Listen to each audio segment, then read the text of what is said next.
Basically, I thought that going through some of the research that has been done elsewhere in the world, and some people may say, okay, it's been done elsewhere, so why are we doing it here? Is the fact that the world is connected, and whatever is done somewhere else, eventually, it's going to have its impact here. If we look at if we study the generations, people have heard of the Y and Z generations. What the people that are called, or the generations that are, or the users that are digital natives, they have different values, active and challenging. They have the information age mindset, and a summary, the information age mindset says that computers are not technology, the internet is better than TV, staying connected is essential, multitasking is a way of life, doing is better than knowing, and above all, zero tolerance for delays. We want the information now. There has been a change of habits, and that's what's being viewed. If we look at what happened since 2010, the end of 2010, till the end of 2012, looking at the web usage or the web number of minutes that the web people go through the web or people consume TV, we see that those numbers have not changed tremendously. However, applications use has doubled, becoming closer and closer to the TV consumptions. Ordinary people consume more and more mobile services and applications, and the number of available applications has been exploding, and users tried several applications and changed them frequently. And it is known now that people use them, get the applications, and a lot of them, no more than 5 to 6% is the number of the applications that they use on a regular basis. How do we spend our time? We spend our time mostly on gaming, social networking, Facebook, entertainment, and utilities. For 2020, and people may say, wow, this is too early. Well, if you don't believe it, 2020, let's say 2025. But at least the way it's viewed outside, that there will be trillions of devices connecting 7 billion people. All people will be served with wireless devices. Those devices should be affordable to purchase and operate in a calm computing environment where technology is invisible to the users. Remember, we said technology is not necessarily what you're looking for. There will be machine-to-machine communications. All devices are part of the mobile internet, and we will be in an ambient lifestyle where trillions of devices are running services that are easy to create, easy to share, and easy to use. Service creation is the name of the game. It should be done by everybody, exactly like we upload pictures on Flickr. We'll have an enriched service landscape. It's exactly like choosing tables and chairs. Wherever you are, you'll have a multitude of options. And to everybody, service experience is of the utmost importance.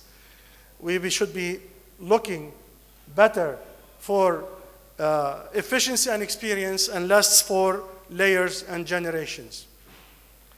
Services, devices, and networks will pave the way to the info usage.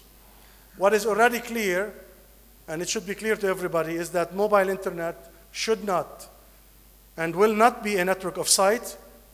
The future internet starts as a web of information where it should be easy to navigate and turning information into knowledge that we as humans, or probably machines, manage to make decisions and start actions.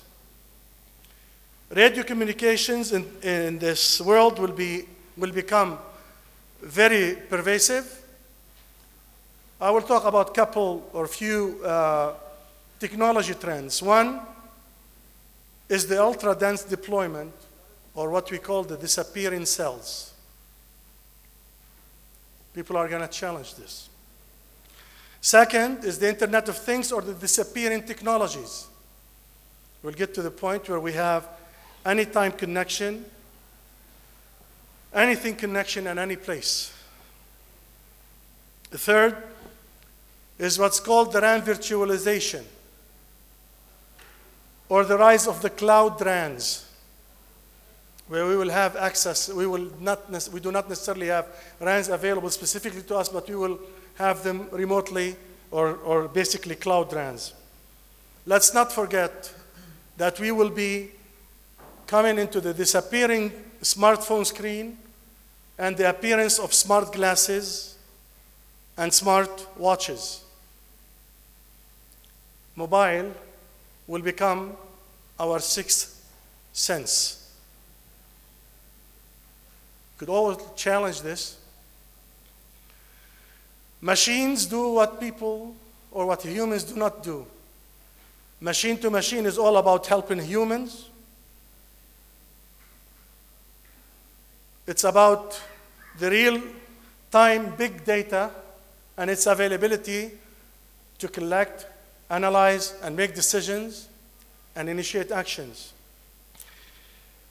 We could talk about the power of the 1% industrial internet, where efficiency gains as small as 1% could have sizable benefits over 15 years when scaled up across the entire economic system.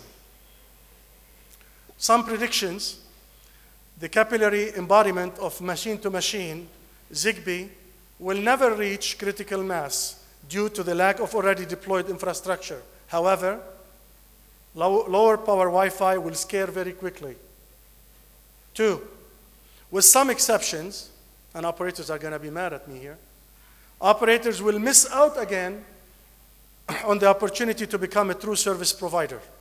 And that is to capitalize on the data content rather than on the data pipe. How many of us are still saying telecom operators? 3, integrators of integrators and data analytics companies such as IBM, Oracle, SAP will capitalize on the true value of machine-to-machine and thus make it an expensive circle to be in. 4, uptake of the machine-to-machine technology will be slower than anticipated or predicted. Couple final slides, and I got into 6 minutes, I believe. The infrastructure and application divide. The telecom industry will evolve into 2 types of players. One, the efficient utility driven by fiber and wireless access technology, and the other, the fast-moving, customer-centric software innovation powerhouse. From a customer relation point of view, as consumers use more and more different services, they will, whether we like it or not, whether operators like it or not, establish a wide variety of commercial relationships, bypassing the operators in many cases. There will be a technology shakeup. Suppliers of hardware and software technologies to the telecom industry will struggle as operators choose their respective path, either the infrastructure or the services. 4, the personal identity and interaction device will provide secure digital access, identity authentication, multi-channel communication and payment, and will be an essential piece of the digital lifestyle. That's what I have. Before I go to the panelists, our people here are going to try to ask a few questions that we would like at least to try to vote on. Don't vote on this, please. Okay. Question number 1. Please, is anybody going to explain how the voting is going to happen? Well, every vote counts. Each response card allows up to 3 votes. The green light on the pad indicates your vote is accepted. Go back, please.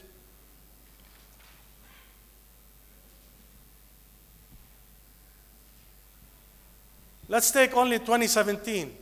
What do you think, which answer would be best to represent the smartphone penetration rate in the region by the year 2017? Please think of the region as a whole, not as a specific country.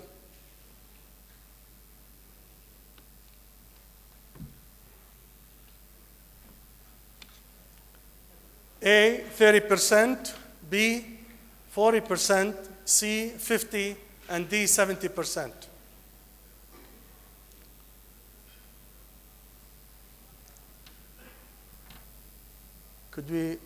Are we done?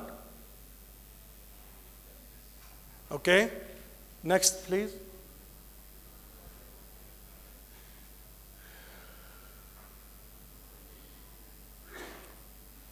Whoa.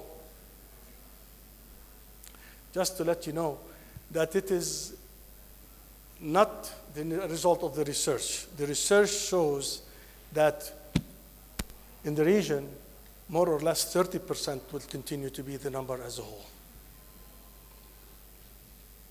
2, please. Second question.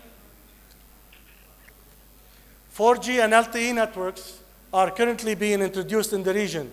What will be the MENA, again, MENA penetration rate in 2017?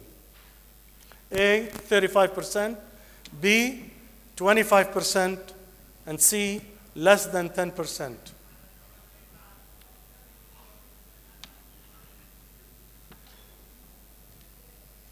Please vote.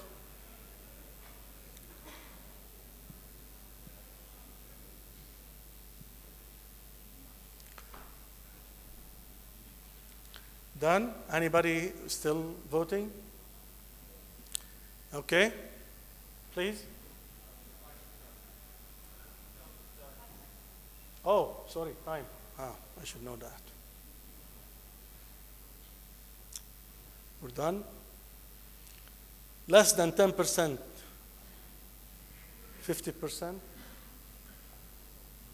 25%, 36%, and 35%, 15%. Well, that's close to that is the expected answer. Question number 3.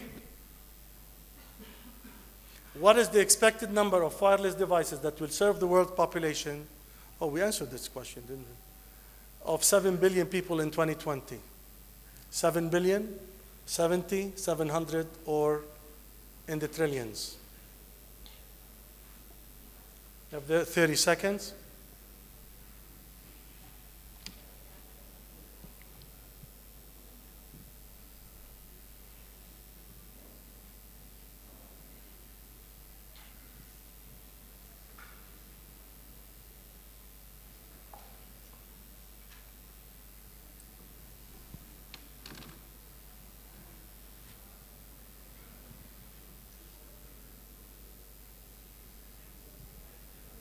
Okay, time's up. And the answer is 70 billion devices. Boy, oh boy. There's a huge difference. We really don't believe in machine-to-machine taking off. Anyway, that's fine. We'll... Yes. Okay. You know, coming from Lebanon, any sound like this could scare the... Okay, thanks a lot for contributing to the questions and answers. I will start with Mr. Taani, CEO at TRC-Jordan. Ask him to comment on what he's heard and make any statement he wants about the vision for 2020. Thank you. Thank you, Dr. Imad. I may have three messages in this regard. All stakeholders, policymakers, legislators, regulators, technology vendors, and suppliers need to be well coordinated and prepared for this future in order to cater for the needs of those people who you have spoken about. My second message is, in a credit-squeezed economy, businesses really need to think of ways and means how to optimize their operations by being more cost-effective and more productive.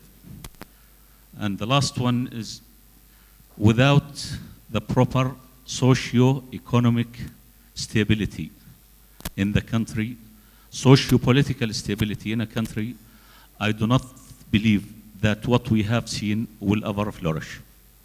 I'll move to Sacha Dudler, advisor to the CEO of Saudi Telecom. Please. Thank you. Thank you, everybody. Welcome and good morning. STC has been, compared to what you heard in the previous session, pretty successful still in maintaining a high level of investment. So looking at the vision from a consumer perspective, as we have heard, is actually an easy task for confirming what has been told here. Machine to machine is definitely something that we believe will kick off very, very, very strongly. The cloud will definitely have a big impact. The consumer having access to any device, anywhere, with a lot of applications available that will stretch our bandwidth is definitely going to happen. So from a consumer perspective, the vision, straightforward, very clear. The problem is from an operator perspective to actually monetize. What you have seen presented before clearly shows that there is no direct connection except the connection between the operator and the consumer, the connectivity that would allow an operator at this stage today make more money, generate more revenues than charging the fee for the access. And this is clearly a big, big challenge for operators, including STC. The good thing about STC compared to what you heard in the previous panelists, we still have a high volume of investment capability, and we have probably reached a threshold of critical investments into the wireline that will also enable us to deploy not only the 4G in the mobile, but also in the wireline fiber to the home. So we are very confident that these kind of challenges will be able to meet. Thank you. Thanks, Sacha. Next, Ahmed. Ahmed Ossama, Vice President and Commercial Officer of Telecom Egypt. Please. Thank you very much. Good morning, everyone. I'll take it from your very interesting presentation, what you mentioned about the digital natives. And digital natives, as far as I understand, are those born starting the 90s and the millennium newborns. And these are kids that have lifelong access to technology. When they were born, they had access to mobile phones and they had access to the internet later on. So when these digital natives grow up, we will see a totally different creature from anything we've seen since the beginning of humanity. We will see people with lifelong instant access to information. By the press of a button, they can actually get access to anything they want, whether information, whether entertainment, whether gaming. So this lifelong connectivity is crucial for them, is crucial for the future. Taking this forward, most of the first world countries are actually aging societies. The average age is getting high, they are getting older. And we see the young nations primarily in the Middle East region. So we have a very young population here in the region. We have a lot of those digital natives coming during the coming years. They're going to be the youth of the future. They're going to be the people needing such technologies. So from an optimistic point of view, I believe that our region has a better opportunity than any other region or country in the first world in terms of growth during the coming years. This is a very important point because this implies trust for the telecom operators in the region that we're not getting close to saturation soon. We're not getting close to having steady growth or decline in the coming years. On the contrary, we need to build our infrastructures to cater more for the younger generations coming in the coming years. If we're looking at steady state growth in European operators, still here we're looking at 20 to 30% growth in bandwidth consumption in demand for broadband services. So I'm very optimistic, and your presentation was very exciting. It proved the mindset I came with, that we need to be optimistic, we need to build for the future. We have a better opportunity than first world countries when it comes to growth, and we need to cater for this growth and meet our digital natives and customer demands in the coming years. Thanks, Ahmed. Next, we listen to Imad Ayoub, CEO of Cyberia Group. Imad. Hello. There is a very good opportunity ahead of us to transform the industry, to leverage what's happening between the telecom world and the media world. To help you just realize what's happening, I'm going to ask you, how many people are using WhatsApp today? There are around 300 million people using WhatsApp today. There are around 20 billion messages on WhatsApp today. 20 billion messages a day. That translates to lost SMS revenue for telecom operators. But you may ask, what is the revenue of WhatsApp today? They're making 99 cents on your second year. The first year is free, the second year you pay 99 cents. So by some estimates, they're only making $20 million in revenue per year. So they're actually not profitable. But Google was about to buy them for $1 billion. This is a major transformation. It's affecting the telecom operators' revenue. It's eating away from the SMS, but there's no value for this company in terms of revenue, but there's value in having customer base. And I think the biggest message here is the telecom operators have the customer base if they can just find ways to innovate and leverage and make money out of those customer base other than the connectivity services. Let me give you another statistic. Today's Amazon's revenue, annual revenue, are $60 billion per year. Does anyone know how much profit they make? $60 billion in annual revenue.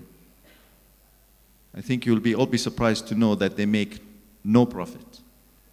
In fact, their last quarter, they reported a loss of $280 million. What is their capitalization value? What is their market value today? It's over 100 billion. So what's happening? All of these disruptive companies are just growing customer base. And they figure that one day they will be able to increase their price by 5%, and having all this revenue, 5% of 60 billion, they will be very profitable. So they're investing in growth. What are opportunities today for operators that they could immediately leverage on? Today, the advertising revenue on the fixed internet is $113 billion per year, whereas in mobile operators, it's only 19 billion. So you could just imagine how much growth and potential there is in mobile advertising. We just answered the question on what we believe the smartphone penetration will be in the Middle East. There's a clarification to this survey. Today in Saudi Arabia, the smartphone penetration is 38%. But in countries like Egypt, it's only 10%. So countries like Egypt and other lower income companies and Arab countries, they will drag down. But countries like Saudi Arabia, they'll definitely be over 50% in 2017. Today, there's over 600 million smartphones sold annually in the world. And the penetration rates of over 50% are in the States and in China and many countries around the world. But what do those smartphones do for operators?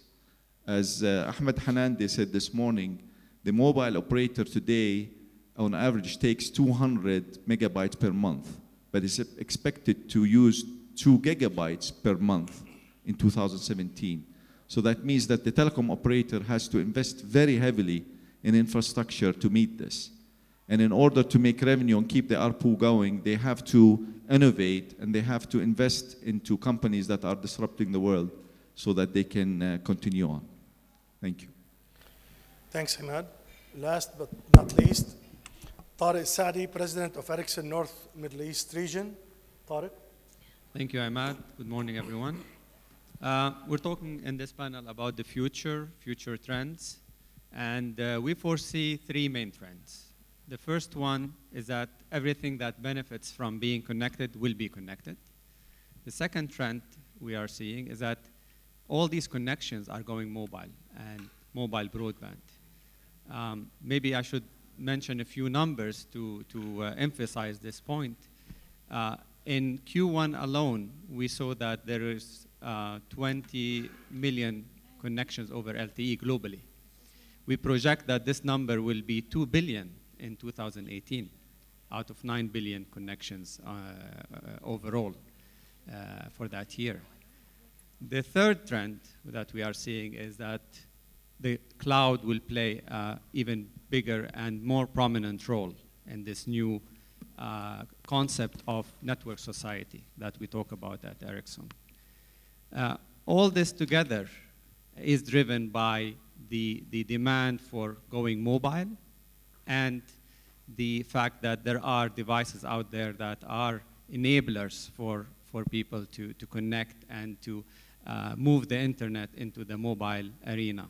And these are the smartphones. We talked about this region, penetration rates that are low, and projection that is, I believe, quite conservative. We foresee a much bigger potential for this region as well as globally. Globally now we're talking about 60 to 90%. In some markets it is 90%, such as US, Korea, etc. And then we talk about this region where we do have low penetration rates today, but then our view is that this will change and that in the next few years this will be a much bigger number for Middle East region. Our vision at Ericsson is for 50 billion connections in 2020. And here we're talking about humans connecting to humans, humans connecting to machines, and machines connecting to machines.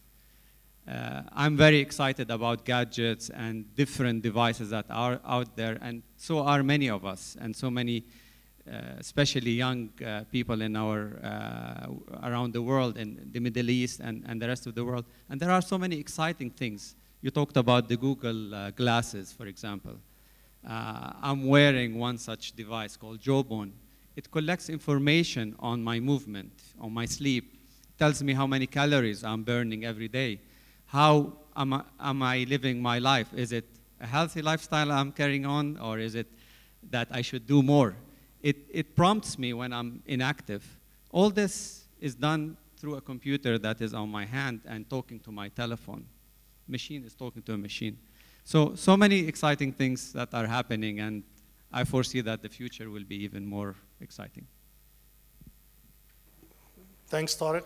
Staying with Tarek, from a technology provider perspective, how do you see these trends that you just started with related to consumer behavior impacting connectivity in the future? And that's what you talked about a little bit.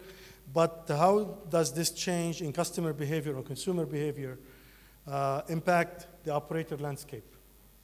Yes, I think this is a very good question, actually. And what we are seeing is that there are different models that are emerging globally for the operators. You have and you've spoken a little bit about that. And we are seeing a continuum of different models. One model on the extreme side is where the operator is providing the bit pipes, but rather I would want to say bit pipes is not such a nice term, but it's more the smart, intelligent connections towards the subscribers, and this is where they stop. This is their business model. On the other side of the continuum, then you have the operator who is providing the host of services, the full service. I call the full service operator. And here, the operator is delivering applications and solutions that reach all the way down to the different subscribers that they may have, or the different enterprises they're catering to, whereby they are providing them end-to-end solutions. And then you have the value-add operator who is benefiting from allowing certain over-the-top providers to do connection to their to his or her network and have development of their applications, such as certain APIs. At SDC, I'm aware of the MSDP platform, whereby you allow application providers to come in and test their applications in 24 hours and have then their applications run onto the different networks. So there are different models, but the underlying common denominator and requirement, as we are hearing from the different consumer labs, is the high performance in the network. Network performance is key for all this to happen. Thanks, Tarek. Imad, based on what Tarek said, and talking about the different models for the operators, how do you see this divide among operators, and what services they should capitalize on going forward, at least from your point of view? Yes, I agree with what Tarek has said. And the operators that do not invest in the infrastructure, they will become just utility players that will be like utility companies, making small margin and just leverage of the customer base that they have. Telecom operators that invest and strengthen their infrastructure become enablers, and they allow the people, the OTT players, to actually provide their services and add value to the customers. Whereas a lifestyle solution provider are the telecom operators that will actually invest into these applications and actually become providers of an end-to-end solution to these customers. So telecom operators obviously have to invest. They have to be very efficient, but also they have to invest into these innovative companies, and innovation becomes key.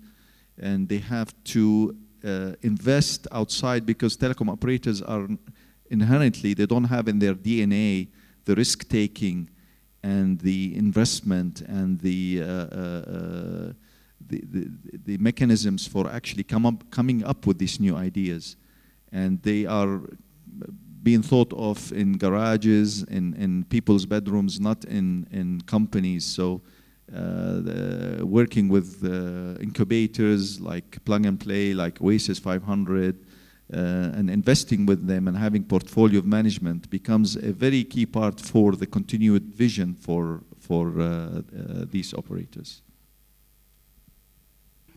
Thank you. Before I move to the regulator, which I had planned to do earlier, but I want to ask Ossama, how does Telecom Egypt plan to carry the increasing access demand into the future?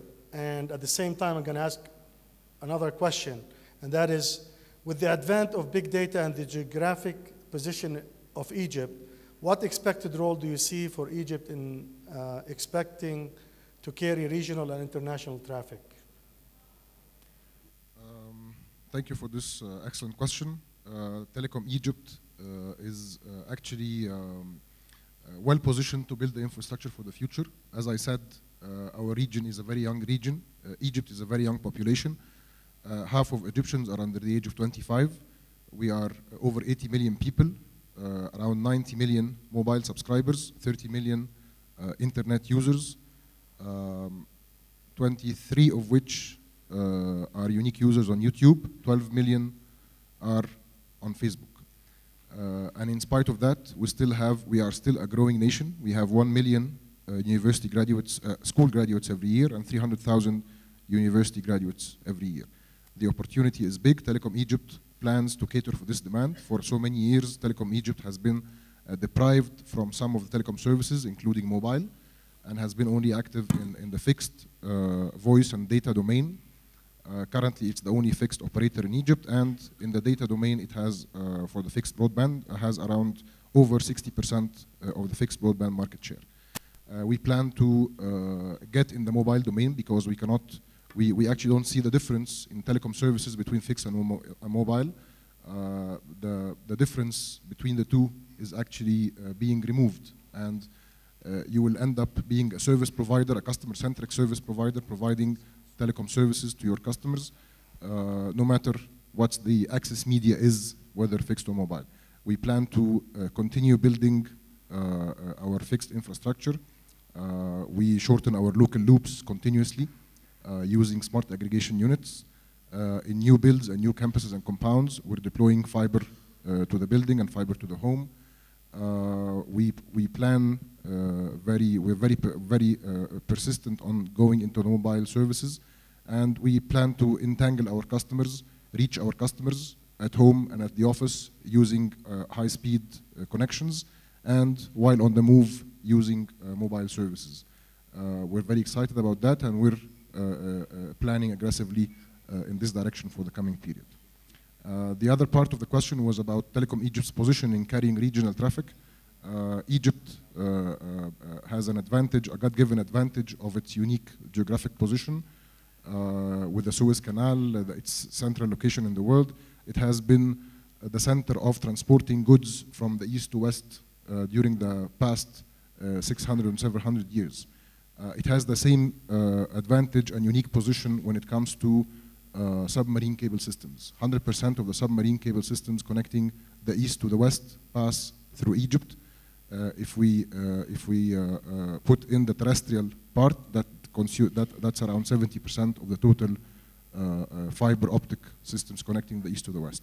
They all pass through Egypt. Currently, Egypt is carrying major traffics through several submarine cable systems, and the amount of local traffic moving on this on such an infrastructure is, I believe, is around 5 to 10% of the total traffic. So the central location of Egypt allows it to aggregate and to sell IP transit and connectivity to the whole region. We are seeing 50% growth year on year in IP transit traffic coming through Egypt, and we expect it to continue because as we have seen in the previous presentation, demand for broadband services and connectivity is growing at 50 to 60% during the coming few years. Thank you. On the topic of cloud computing, Mohammad, what are the main challenges for the uptake of cloud computing that you see? Related to that is, do we need to regulate, and what type of regulations? Would the regulations be as inhibitors or facilitators, and how could it be done from a regulator's point of view? Thank you again, Dr. Ahmed. Since the beginning of the morning, cloud computing has been touched upon very frequently. And I believe it is a prime candidate for the future, for the values it will bring to businesses, whether in reducing the cost or improving the productivity of the enterprises and the businesses. Nevertheless, the question is, are we sure that the cloud computing is taking up with the pace it should? And so far, I believe the answer is maybe not yet. Some barriers still exist in front of the uptake of cloud computing, and I can touch upon a few of these. The most important one is the security, the trust, and the reliability in moving the data into third party. This has raised two types of concern. The technical side, which needs the fixes and the solution from the industry, and the cultural side of it, which really needs to be worked on to change the attitude of some decision makers who still perceive that cloud is not secure enough. Nevertheless, cloud is the future, and we need to move there. Availability of a proper infrastructure, mainly the connectivity and the bandwidth. Interoperability and compatibility is an important element. because no business will decide to move its IT system in a one step from the legacy IT to the cloud computing. They will do it in a piecemeal manner. So during the transition phase, there has to be enough interoperability and compatibility between the cloud and the existing legacy. Legal and regulatory uncertainties, and they often raise two main questions.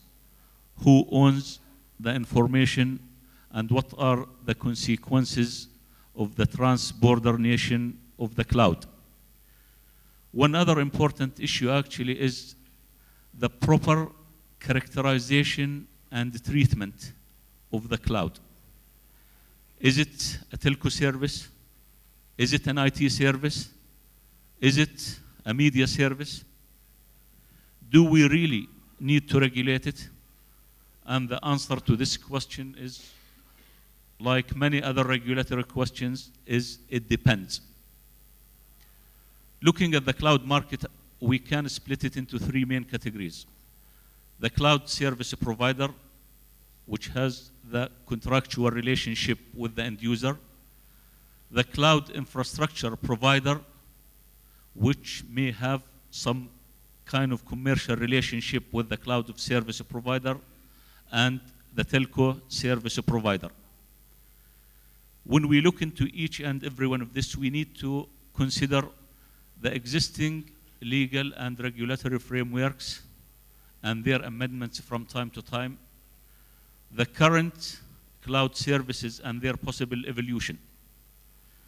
And the key areas that may need to be examined when it comes to the subject of regulation are the telecommunication law, the competition law, the consumer protection law, environmental concerns, and jurisdictional concerns. When it comes to the telecommunication law, so far in Jordan, out of the three categories which I have mentioned, only telco providers are the ones who are subject to regulation. So far, cloud service providers and cloud infrastructure providers, they are not subject to such regulation. Nevertheless, the regulator need to take the needed care and attention for the standards and the data portability when it comes to the cloud service providers. One important element is the shared and utility nature of the cloud computing. And at one point in time, it will make it more subject to obligations than private services. The evolution of cloud services are very important. For instance, software as a service may evolve to do a PBX functionality, a switching functionality. And this may really render cloud computing to further regulation if it's going to shift from what it does to what touches telecommunication. Examining the consumer protection laws. Consumer protection laws need to be comprehensive and updated. And in some areas, some circumstances, we may need, and in Jordan we do have it, some sectoral laws or rules in order to make sure that the customer is properly protected when it comes to these services with special specificities. Competition law. There are many effects that come out of certain behaviors related to the cloud. For instance, you may have restrictive licensing conditions and agreement. This will definitely impact competition. Data portability is another element that will affect the competition in the cloud. The lack of standards or adoption of standards. And last but not least, and this needs to be taken care of, the public procurement practices. the remaining elements which relate to the environmental and jurisdictional concerns, they really fall under the encouragement of those who operate data centers to try to minimize the energy consumption as much as they can while not sacrificing the offering they make to the end users. And the transnational nature of the cloud will make it subject to multiplicity of jurisdictions, which puts a further burden on the regulators to go into more coordination when it comes to issues and matters related to the cloud. Thanks, Mohammad. I think I owe it to the operators to ask, do you have any comment on what the regulator said, or even the equipment maker? Any of you, before I go with a specific question to Sacha, would you like to comment on what Mohammad said? Any view, any feeling, any agreement, disagreement? It's okay, come on, that's Seems we have a full agreement. We have what? Full agreement. Full agreement. Wow. Tarek, would you like to comment on cloud computing a little bit? Yeah, I would like to make one comment. I think it's a little bit, it depends what you want to do and what cloud services are you talking about. I mean, today we are using the cloud. I'm connected to iCloud, for example. I upload my information. No real regulatory control over that. And there are such services where you are doing data warehousing in country, for example. So it depends where you are taking the information and how you are manipulating the information. And of course, it is very important that this information naturally has, you know, it can be compromised, and hence it is important that we do regulate to some extent. But in today's environment, I think we are willingly submitting our personal data to the internet, to the service providers, whether being Google, Yahoo, different cloud service providers out there.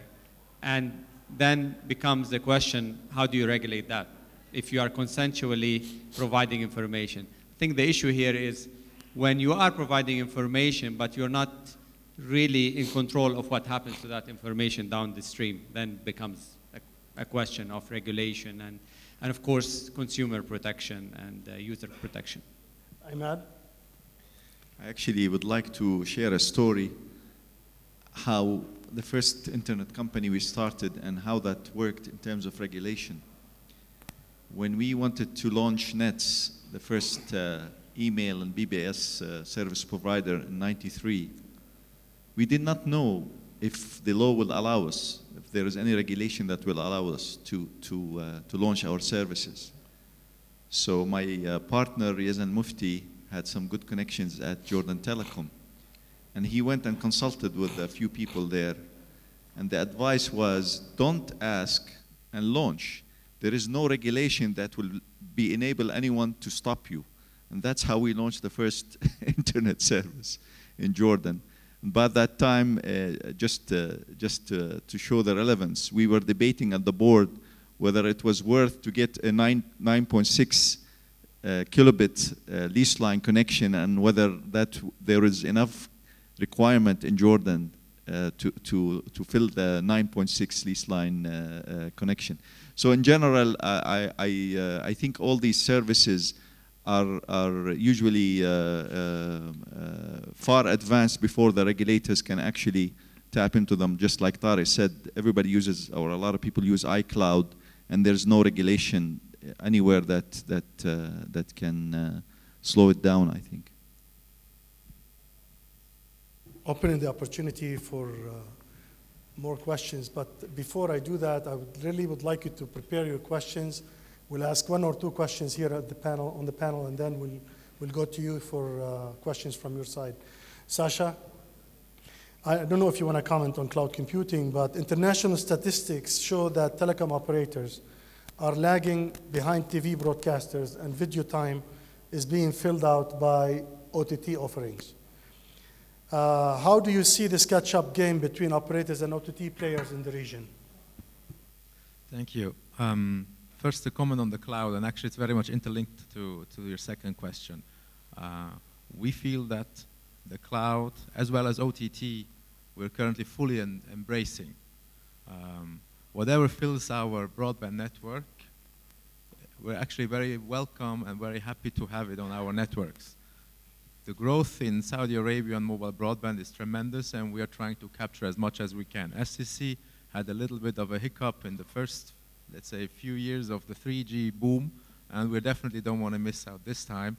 And we are a leader now in 4G. We are definitely also making sure that our offload capacity in the wireline through FTTX is also there, that we can deal as long as possible with the growth that is currently filling our networks. So OTT is very highly welcome in our network. Our IPTV platform actually endorses already some OTT service providers. Obviously, we need to work together not only because it's more interesting for the consumer, but there's also the satellite TV providers that we still need to crack, and it's not always an easy case in this region to compete against satellite TV providers. So we're still struggling on that side, but we feel very comfortable with OTT, with additional applications on our IPTV platform, that we can crack the case and become the leading media provider actually in the region through our FTTX as well as a 4G delivery network. When it comes to regulation of these services, and I'm coming initially more from the regulatory front, so having had dealt for a long time with policy issues on privacy and information security, clearly, as we heard, we have currently asymmetric regulation between what is being applied on operators and what is being applied on internet service providers. We had a discussion previously in the previous session about tax, how OTT are not being taxed. As long as they're not successful, fine, deal with that. But when they become more successful, like the Googles and the Amazons and the Apples, they're becoming subject to that, and they will not be able to avoid this kind of discussion any further. Same will happen with OTT providers or WhatsApp or other application providers. As soon as they get to some extent successful, they will be captured now earlier than later. That makes it, at least on the commercial side, a little bit more playing level field. On the regulatory side, given that regulation is still applied on a national basis, we have a rather pragmatic approach. As our colleague from Cyberia said, do it. Check first, of course, what you do, but do it, and then find a solution to sort out these problems. Typically, the market advances very fast, so some of the problems will become not problems anymore, but actually the standard, and then you endorse it. But of course, the dialogue needs to be on a continuous basis with all the stakeholders, including the regulator, making sure that you allow things to grow, but once it starts catching up on a big scale that has societal impact, it needs to be properly regulated. Fully agreed on that. Imad, the last question for the panel from my side is to you. How do you see the telecom operators moving forward to curtail the losses, and what services should operators be considering to at least try to regain some of the ARPU or bring it back? Thanks for the good question. If we look at the revenue for operators, the first thing that they launched with was the voice business. Of course, the fixed line, and then when they launched mobile, they started with the voice, and the revenue curve went up and started going down, and then followed by the SMS. It's going up and it started going down again. And the third is the mobile broadband, which is going up, but with all the pressure that's happening from competitors, it's going to start going down again. So the operators have to start looking at the different OTT services, the value-added services, so that they can continue and the revenue and ARPU will stay high. Case in point is what Iliad with the free service in France has done. They started with 29 euro, and it was just a basic internet connection. Then they added the broadband, then they added the TV, and they kept the 29 euro. So they're adding more and more services as they go on, and they have to keep adding. like the Jawbone service that Tarek is using right now, and like the machine-to-machine, like the home automation, like the navigation, all of these services are things that the operators should start adding to their customers to maintain their revenue. So the telecom operator becomes more than just a telecom and connectivity service provider. He's a full solution, end-to-end provider, helping you with all your needs for your day. That's the only way that the telecom operators can maintain their ARPU.